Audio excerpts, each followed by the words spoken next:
West Ham reject Man City's bid for Declan Rice, and Arsenal are set to make a third bid for Declan Rice. Well, want to see where Declan Rice is going to end up? Let's find out. Chattanooga Red Wolves play their first match of the new year.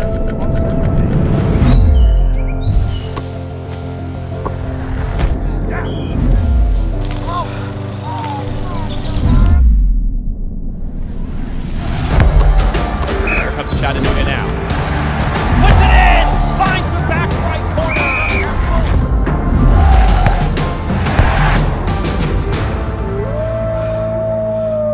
You are watching Click Sports. Click to explore the games.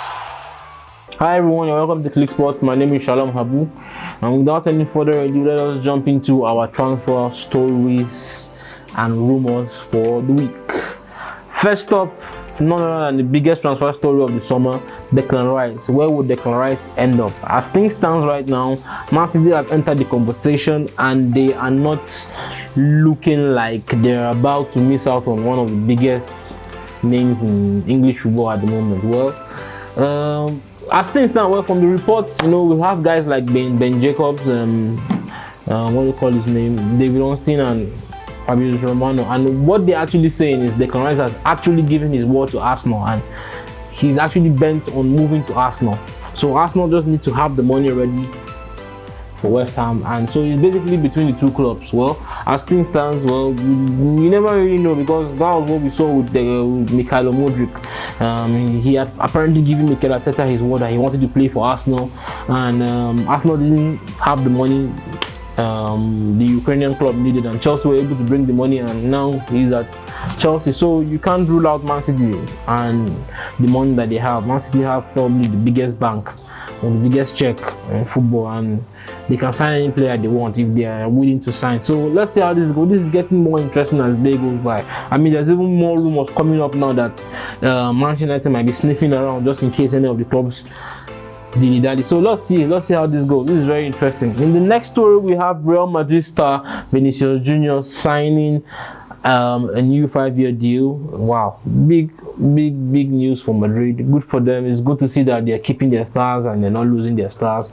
No team wants to lose your top players. You understand? I swear, when they're very young, you need to keep them, sign them, keep them on the long term. And also, he has a very huge release clause of over $860 million pounds. Sorry.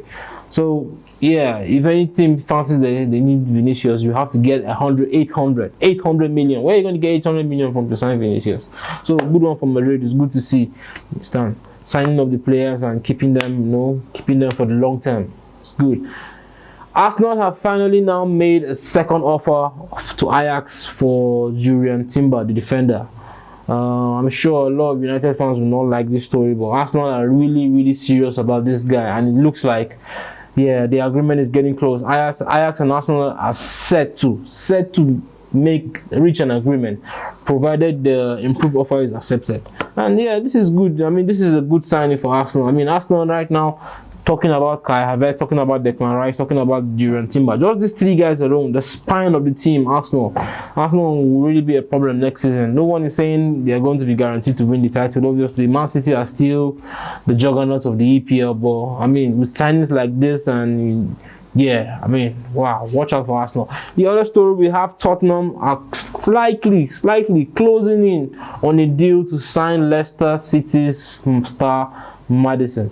Me personally, I don't know why he's going to Tottenham. Why Newcastle not in for him? But good one for Tottenham. I'm not a Tottenham fan. I don't like Tottenham, but well, if they can sign this guy, I mean, this guy will really bring some new dynamism into the team, the way they play, more creativity into the team. Man, who knows, if Harry Kane stays, they could form a good partnership, and Tottenham might not be as bad as everyone thinks they're going to be. They might actually turn out to be a good team. But if Harry Kane stays, yeah, this is a great signing for them. But if Harry Kane leaves, then what is the gain for someone like Maddison not going to Newcastle and the Champions League, choosing to go to Tottenham? You're going to a team that is basically on the downward slide. It doesn't really make any sense to me, but let's see how it goes. You never know, In the next story, we have Bayern Munich have made an offer of £60 million for Tottenham's Harry Kane.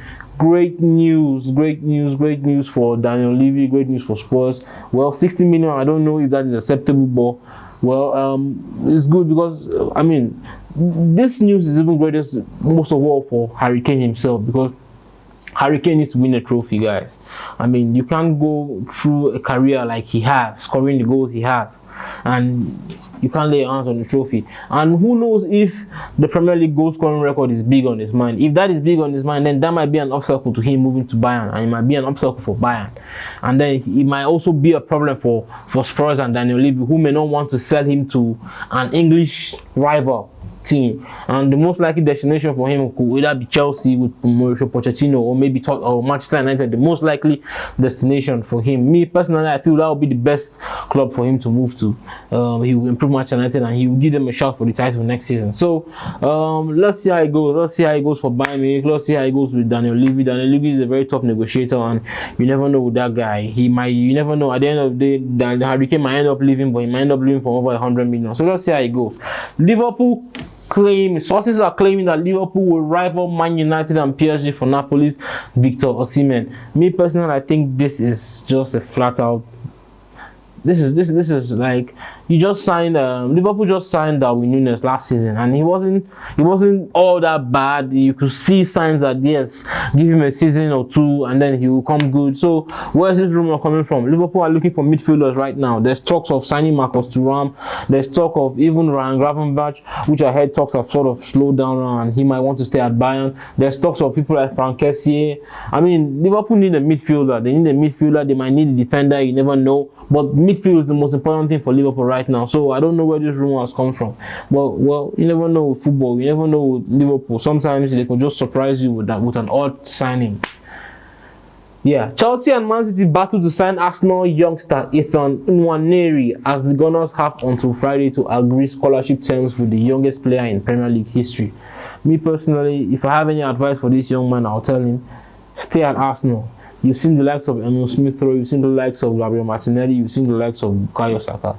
So young players that have come through the system at Arsenal, maybe not from Martinelli, but young players being given the chance to show what they can be, and you've seen how good a young player can be if they only stay, they respect the manager, and they follow the manager's will. So don't be in a hurry. We've seen guys like Omari Hutchinson. Omari Hutchinson was a big star just like this at Arsenal.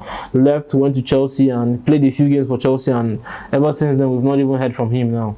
So the wise thing for you, not to derail your career, stay at Arsenal, sign the contract, keep playing your football, keep doing your academics and all that. Play your football, come to training, do everything you need to do, and then as time goes on, you progress, you get loaned out, you come back, and then you cannot be the big star for the team. So that's my advice for you. As things stand right now, in another story that is, Saudi clubs are interested in signing Paulo Dybala after landing several stars, with Roma fearing they could lose and sign for just £10 million this summer due to his salary with this club. Like AS Roma, you just signed Paulo Dybala last season. How in the world do you just have £10 million as his release clause? £10 million. Paulo Dybala. I mean, I really don't know what to say about this. Well, if they lose him, too bad for them. But Paulo Dybala is too good a player to go to Saudi Arabia. I don't know what is wrong with these Saudis, you know. Saudis are causing problems, as in, like, seriously. And for me, this is not even like China, because the Chinese were signing players at the end of their career, players that were not really. But these Saudis are really, these Saudis, like, in the next 3 years, like, Saudi Arabia could like be as good as like at least the standard of the EPL or Spanish teams or something like that. So these guys are really doing like they are worrying us. Well, they are worrying us. But well, let's see how it goes. You know, there's still a lot of rumors circling around the place. We're hearing talk of Bernardo Silva, and he might be interested in moving to Saudi Arabia. So you can't rule this out, man. Roma have to get the act together, sign this guy up to a better deal. I don't know, extend his contract or up his wages or something. How can you lose a player like Dybala for £10 million to Saudi Arabia? Saudi Arabia, for that matter, at least charge $100 million. They have money to spend. So yeah, that's it for this week, guys. Thanks for tuning in. Please, guys, do not forget to like and subscribe. We appreciate your support. We appreciate your viewership. To help this channel grow, don't forget to click the notification button as well, so that you can always be reminded when we make a post. Thank you guys for tuning in. See you next week.